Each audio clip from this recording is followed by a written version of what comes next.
qu'on a tendance à dire « Oh là là, c'est bon, de nos jours, c'est la génération numérique ». Et non, c'est la génération réseaux sociaux, certes, mais ce n'est pas la génération numérique. Ils ne savent pas utiliser le traitement de texte, ils ne savent pas créer une adresse mail, ils ne savent pas envoyer un mail. Toutefois, ne vous montez pas la tête. Ce n'est pas comme passager que je navigue, c'est comme simple matelot. Nous, on s'est retrouvés face au problème d'élèves partis à la maison sans livre, sans possibilité d'en acheter. On a décidé, toute l'équipe de français, de faire le même chapitre qu'on a enregistré chacun de notre côté chez nous. Et on a ensuite mis ça sous forme de chaîne YouTube. Nous entendre, déjà, pour eux, c'est rassurant. Ça embarque beaucoup plus facilement dans l'histoire aussi d'entendre.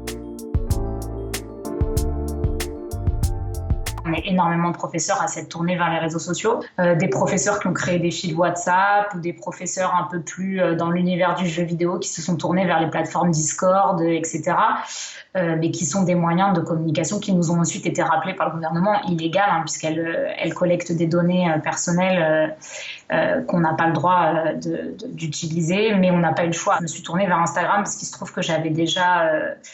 je savais que mes élèves étaient très actifs dessus, donc j'ai créé une page professionnelle. On peut faire un sondage ou on peut organiser un quiz. Et c'est vrai que ce format de story, c'est bien parce que ça apparaît du coup ça apparaît sur leur page Instagram et ils peuvent voir que j'ai mis un message. Je leur dis attention, aujourd'hui j'ai publié tel exercice, allez voir sur la page.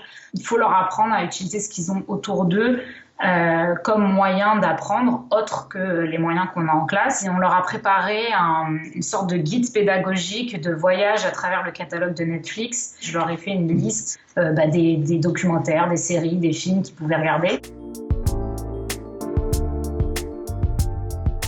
La relation, c'est professeur-classe. Et en fait, là, ce qui manque aux élèves, c'est leurs camarades.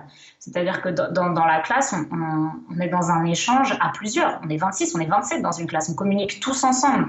Donc là, on demande à des élèves de faire un travail qui, normalement, se fait à 27.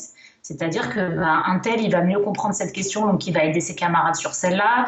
Tel élève, il sait que cet élève-là, c'est son tuteur, donc il va l'aider quand il a des difficultés.